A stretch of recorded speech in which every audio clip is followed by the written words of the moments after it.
According to a new article by Yasir Latif Hamdani, as the sun set on the British Raj and the Indian subcontinent, women's voices began to resonate in the chorus of popular nationalism. Pioneering the way with Annie Besant, an English theosophist, alongside other Indian luminaries like Sarojini Naidu, Ruttie Jinnah, Kasturba Gandhi, Kamla Nehru, Indira Gandhi, and Aruna Asif Ali.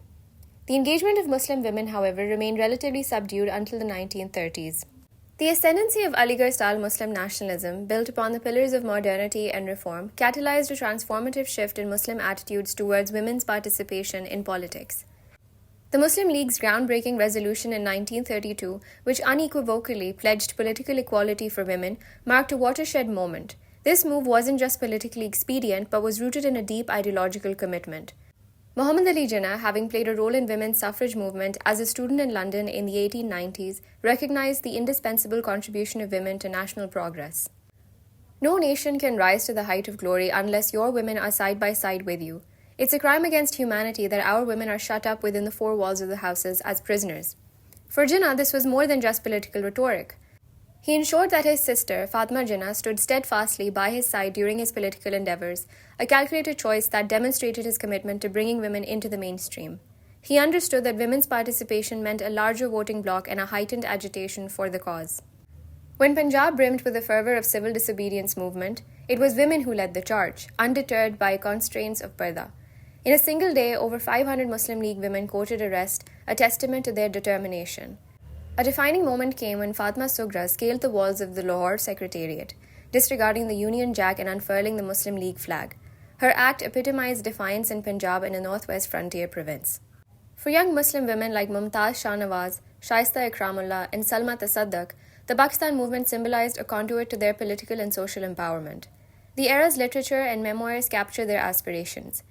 Shaista Ikramullah's Parda to Parliament portrays the shift of Muslim women from seclusion to active political engagement, while Mumtaz Shah Nawaz's novel The Heart Divided echoes the desire of women in Pakistan movement. Recognizing the transformative potential of women, the Muslim League leadership entrusted women leaguers with the task of disseminating their message to the masses. Rana Liaquat Ali Khan, at Jinnah's behest, established the Muslim Women's National Guard, a body of women that very passionately discarded the parda. Jinnah's modernist philosophy led him to challenge traditional norms within the Muslim community, including the strict seclusion of women. In an interview with Weldon James of Collier's Weekly on August 25, 1947, he opined, "The position of women is already equal in law to that of men. The institution of parda, which is a result of tradition and not of the teachings of Quran, will gradually disappear. In the modern state, such a precaution is not necessary, and is already on the way out." Jinnah and Pakistan's other founders were from the modernist extraction of Islam. Consequently, in the years following independence, Pakistani women surged forward, with each constitution reaffirming gender equality and affirmative action for women. In 1965, Fatima Jinnah defied norms to challenge General Ayub Khan's dictatorship. Though her presidential campaign garnered broad support, it was met with religiously fueled resistance. This setback revealed a discord between tradition and progress. Significantly, while several religious figures, including the otherwise retrogressive Maulana Maududi of Jamaat-e-Islami, supported Fatima Jinnah, others played into the hands of the military regime, which, despite its modernist credentials, argued that Islam did not allow women to become head of state and government. It was General Zia-ul-Haq's era that marked the trajectory, with a series of regressive ordinances stifling progress on women's issues, including Hudud Ordinance, an all-important change to the law of evidence which made women half-witnesses.